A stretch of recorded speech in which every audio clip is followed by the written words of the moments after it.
உண்மை ஊமையாகி உறங்கிப் போனால் பொய் சலங்கைகள் கட்டிச் சாலையில் ஆடும்.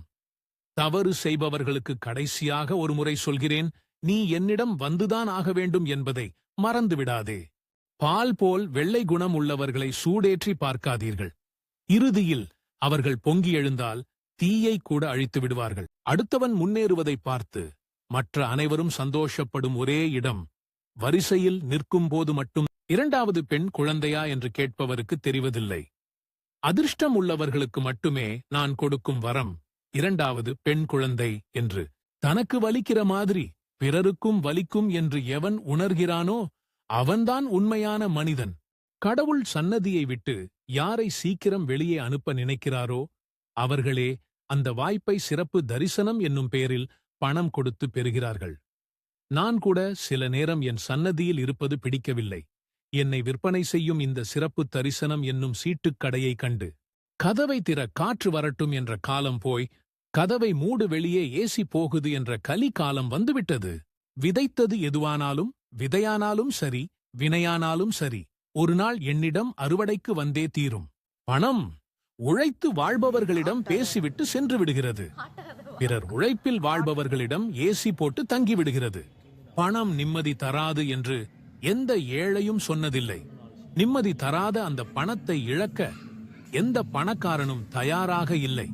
பெற்றோர் உயிரோடு இருக்கும்போது ஒருவேளை சோறு போடாதவன் இறந்த பிறகு போட்டோவுக்கு மாலை போட்டு வாழை இலை படையல் வைத்து குடும்பத்துடன் காக்காவை கா கா கா என்று கூவி அழைப்பதில் எந்த பயனும் இல்லை.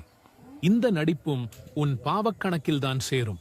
நன்றாக பேசி பழகுபவன் எல்லாம் நமக்கு நல்லதையே செய்வான் என்று நினைக்காதே. தேளின் கொடுக்கில் மட்டுமல்ல, சுவையான தேன் சேகரித்து கொடுக்கும் தேனீயின் கொடுக்கிலும் விஷம்தான் இருக்கிறது. நாம் வாழ்க்கையில் செய்த புண்ணியம் கூட சில நேரங்களில் நமக்கு பலன் அளிக்காமல் போகலாம். ஆனால் நீங்கள் பிறருக்கு செய்த பாவத்தின் பலனை 3வது தலைமுறை வரை அனுபவித்தே ஆக வேண்டும். நீங்கள் தலை கீழாக நின்றாலும் உங்கள் தலையில் எழுதியது நடந்தே தீரும். படைத்தவன் நினைத்துவிட்டால் தடுப்பவன் எவனும் இல்லை. கிடைப்பதுதான் கிடைக்கும்.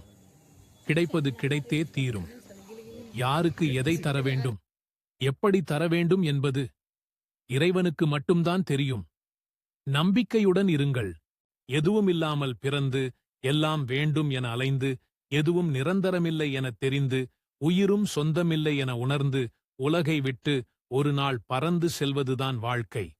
முடியாது என்று நீ சொல்வதையெல்லாம் யாரோ ஒருவன் எங்கோ செய்து கொண்டிருக்கிறான் என்பதை மறந்துவிடாதே. தாயிடம் நிரூபியுங்கள், கடைசி வரை அன்பாக இருப்பேன் என்று.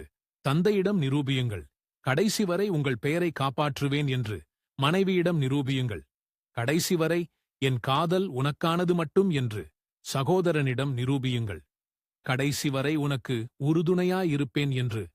சகோதரியிடம் நிரூபியுங்கள், கடைசி வரை உலகமே எதிர்த்தாலும் நான் உன் பக்கம் என்று.